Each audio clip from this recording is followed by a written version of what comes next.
Oh my goodness. Oh my goodness. So, ladies and gentlemen, I may win some type of award from this. I don't know, from the Vatican. But I just watched all 3 episodes of Daily Wire's Mr. Birchum.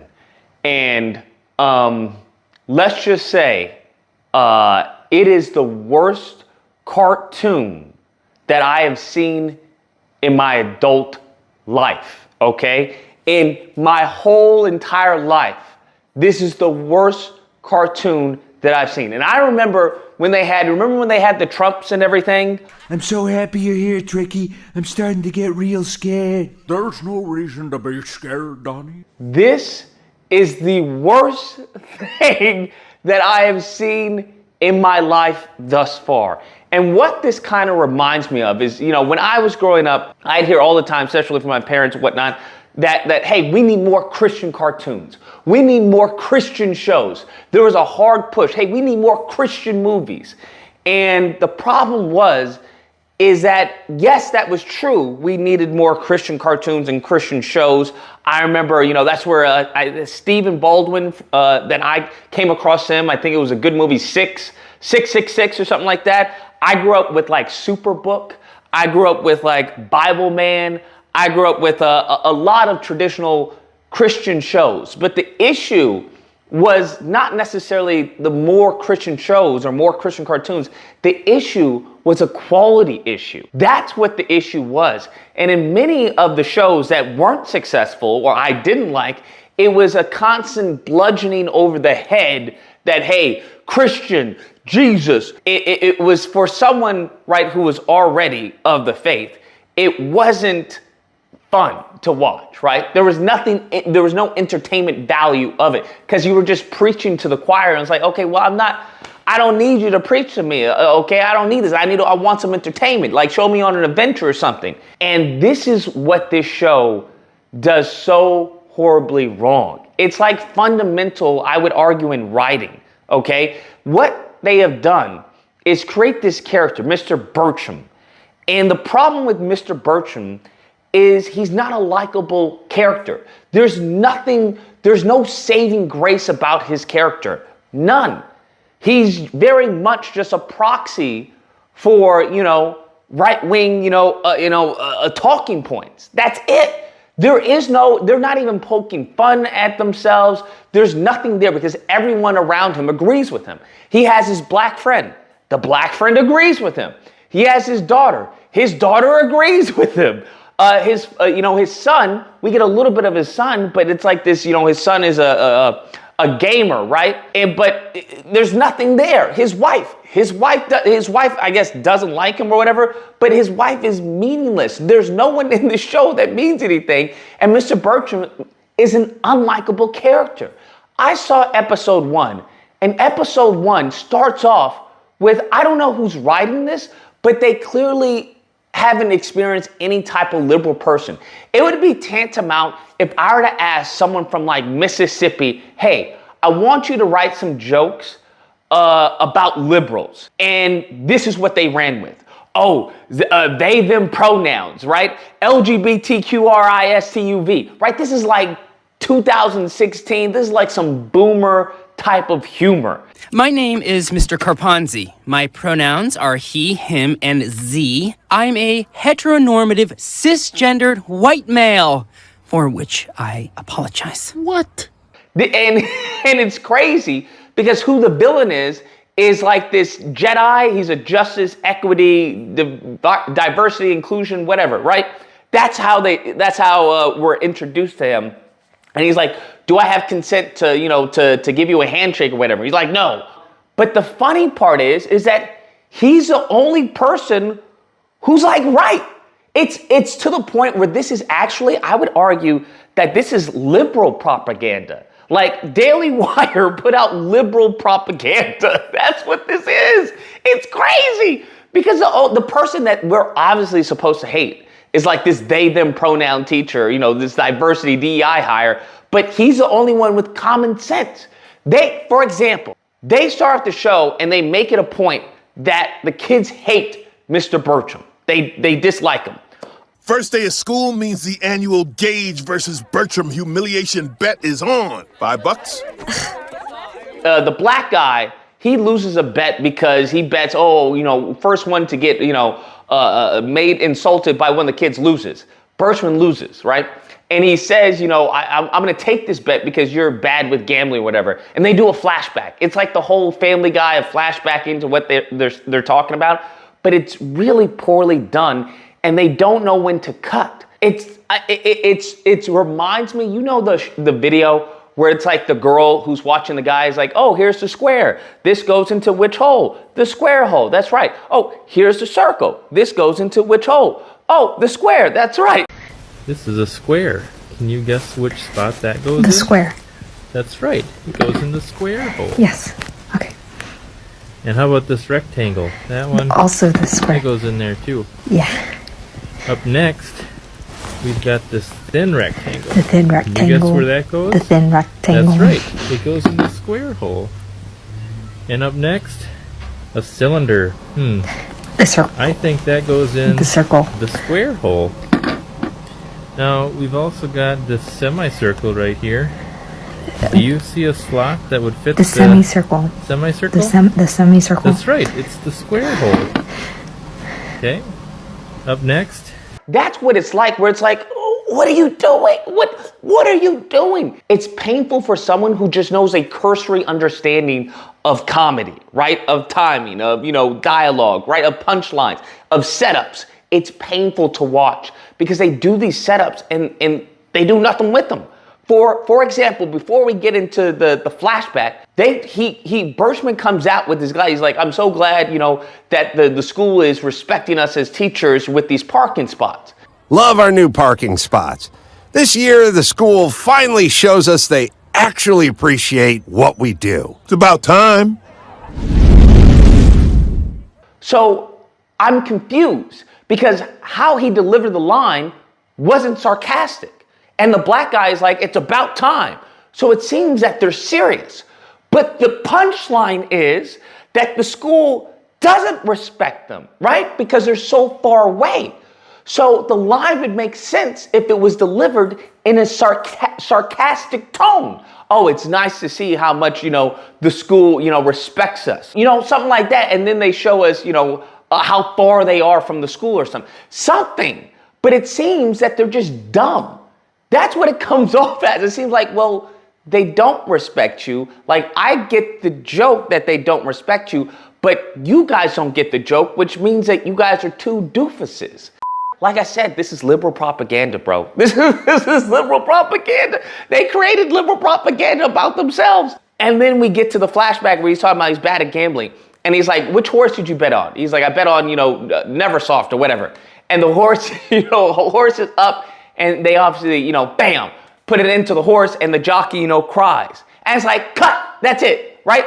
It's not really funny, but we get the point. We get it, right? He's bad with horses. The jockey cries, the horse is gone. But they continue on. And he's like, who are your other bets? He's like, that horse and that horse. And then, and I'm just like, we didn't need that. You had the setup, you had the punchline with that cut.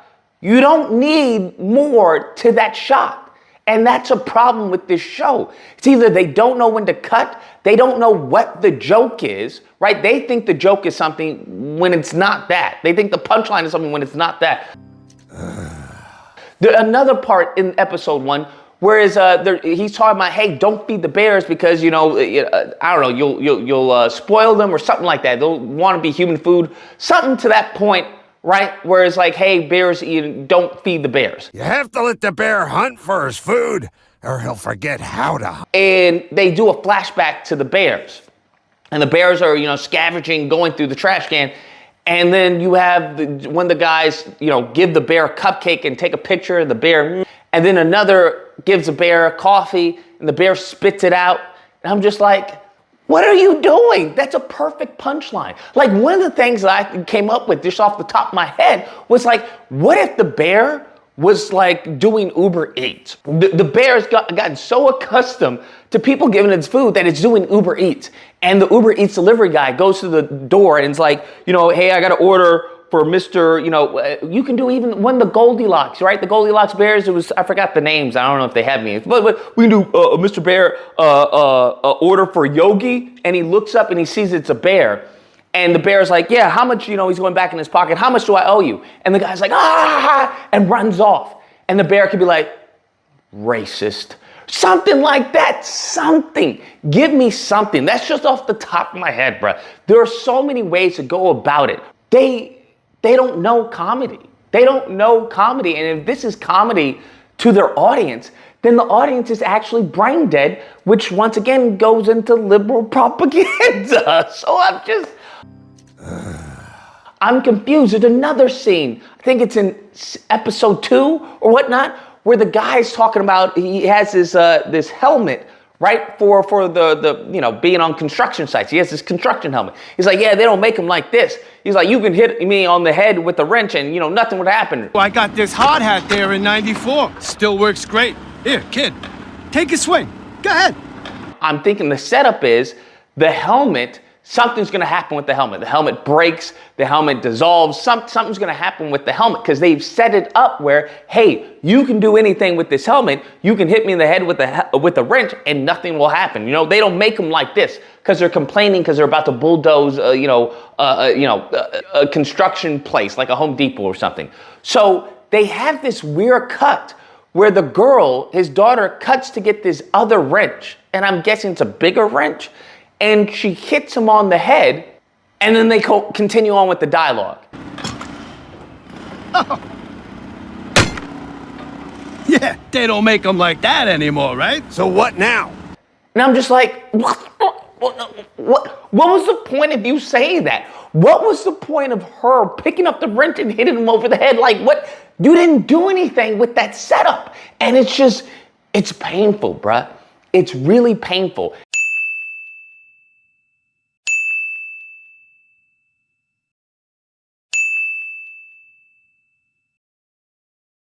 And then they got the black girl, right? The black girl who's the friend of the wife. And of course, the black girl is like a MAGA, right? She's MAGA conservative. She's like, oh, I didn't vote for Obama because I don't believe in high taxes and yada, yada, and socialism, yada, yada, yada. Not talking to her because she assumed just because I'm black that I'd vote for a tax-raising elitist because he happens to be half black. And she only voted for him because she thinks he's hot. And the white woman was like, you know what, you're my black friend, you're one of my darkest black friends and stuff like that. And it's just really bad, bruh. It's really bad. Like the black chick is saying, hey, you suffer from white guilt. And I'm like, what? You voted for him because of white guilt. What? It's like a boomer is writing this and they want to hit certain points in the show. They want to mention white guilt. We got to have something about white guilt. We got to have something about socialism. We got to have something about, manliness and everything. But it's really bad. And so the first episode is all about Birchum. And here's the thing. Birchum, one of our first interactions with him and the kids, besides the insult, is that when the kids bumps into him, and she's trying to show him, hey, look, there's a cat on TikTok that's doing this. And he grabs the phone and throws it into sawdust. And he's like, get the phone at the end of the class. I'm like, okay, but why? That's not funny, right? There's nothing funny about that. It's just you being, an asshat. So when the DEI teacher comes in, the teacher's like, don't show, chainsaw or the instructional video, the safety tape, because it shows gratuitous, violence, we'll say. It shows a lot of blood. And he's like, don't do that. It's triggering to some people. He's like, yeah, absolutely. I won't show, chainsaw safety 2 or chainsaw safety 1, right? Has banned your safety film because of its highly problematic. So they walk out. He turns off the light, turns it on, and he shows chainsaw safety 2. Like, I get the joke. Like, he promised he wouldn't show chainsaw safety 1, and instead he's showing chainsaw safety 2. But there's a setup there, and they don't do anything with it. And then all the kids are like passing out, and they're vomiting. And I'm like, what am I supposed to get from here? That this guy is just evil? Like, Birchum is the bad guy in this show. And I'm like, I don't understand. The liberal guys seem to be the level-headed guy. I don't understand, because the next scene is a whole bunch of parents calling up talking about, hey, my child couldn't sleep. They were they're losing it because they saw all this blood, right? That horrible shop class slasher film traumatized my son. He kept asking me what decapitate meant. He keeps watching Mike Rowe videos, and he's considering trade school. So he's causing emotional trauma to the kids, and I guess this is funny. I don't get it, bruh. I don't understand. But nevertheless, it gets to the point where Birchum threatens to fail the students unless they build him a deck at his house, right? So child labor, essentially. That's what it is. And mind you, this now has, the alphabet guy, or the DEI hire, the Jedi, we'll call him, that's what he is. And he's recording this. He's like, I got you, Birchum. So they have like a meeting, right? A hearing, and he's saying, hey, Birchum literally had children slaves. He literally had slaves. Using systemic student oppression, publicly shaming them, and then forcing them to work on his personal property during non-school hours. He literally made them slaves. Literally. I'm like, yeah, that's bad, right? You're exploiting your students for your benefit. You're having them build you a deck and talking about, well, I'm training them, right? I get where he's coming from. The Jedi brings up the kids, the students in his class, who up until this point have shown utter disdain for Birchum. And for some reason, like even the little Spanish kid, there's a part in the beginning of the episode where he's like, no Spanish in the class. ¿Dónde está el baño? No speaking Spanish in my class. I'm like, what? Why? So the Spanish kid is like, oh yeah, I really like him. He's taught me a lot of things. I wish he'd date my mom. And I'm like, hola, mi nombre es Juan. What did he just say? El señor Birchum es un buen maestro. Me ha enseñado muchas cosas. Me gustaría que saliera con mi madre. Where is that coming from? What? Where is this coming from? Like, wait, what? It's crazy. It's actually showing like the disconnect that, I don't know, white Republicans have. It's like I said, it goes back to liberal propaganda, because there's no way. There's no way. This was written as like, oh, this is an adult humor. Adult Swim can't handle this humor. The liberal media can't handle this. Bro, because this is bad, bro. This is like brain dead bad, bro. It's bad writing. And I just don't understand. And the kid, one of the kids is like the teacher's pet, and he says he's the teacher's pet, and he says he can change the grade of other students. I'm like, why? What are we doing with that? Because the kid is just, like I said, everyone loves Birchum. Everyone, even though they're supposed to hate him, but everyone agrees with him. Even at the end, right? I'm just like, what? There's no interesting characters whatsoever. The writing is bad. They're bringing up like antiquated, old, dating themselves jokes. He's asking, hey, do you want a Phillips or a Flathead? He's like, who's Phillips? It's really bad. It's really, really bad. If somebody actually pays Daily Wire $17 or $18 to see one of their programs, I think you shouldn't be allowed to vote. I think the government, and I hate to say it, but I think the government should get the list of everyone who subscribed to the Daily Wire and specifically watched this show, okay, unironically, rated it high, and should put them on a do not fly list, okay? They should not be allowed to vote. They shouldn't be allowed to own firearms, and they shouldn't be allowed to go outside the country unless they stay there. Because I think they're probably domestic terrorists, okay? They're domestic terrorists, bro. Because this show, in like a more extreme planet, could be very much labeled as domestic terrorism. It's not funny. This isn't a good reflection of conservative humor or what they're trying to go for, which is, I don't know what it is. It's just really, really bad, man. It's really, really bad. Anyways, guys, that's the video. I don't know. You tell me, bro. Did you enjoy the show, or did you not like the show, or have you didn't even know it existed? I saw all 3 episodes, and it just got worse and worse and worse. And there's no comedy. There's nothing funny about it. Like, it's not funny. funny. And I think that's the biggest issue I have. I'd rather them go completely extreme with it, which is what I think they should do. They should really push it far, because right now it's in the middle. And in the middle is death. Okay, if you want to do this PC family friendly show, then go ahead and do that. But don't do that and then claim, oh, this is so edgy. This is one of the edgiest shows, because it's not edgy, okay? If you're going to make it edgy, then make it edgy. But at least have somewhere where we can either, like, I don't know, man. I don't know, man. I don't know, man. It's bad, bro. It's really bad.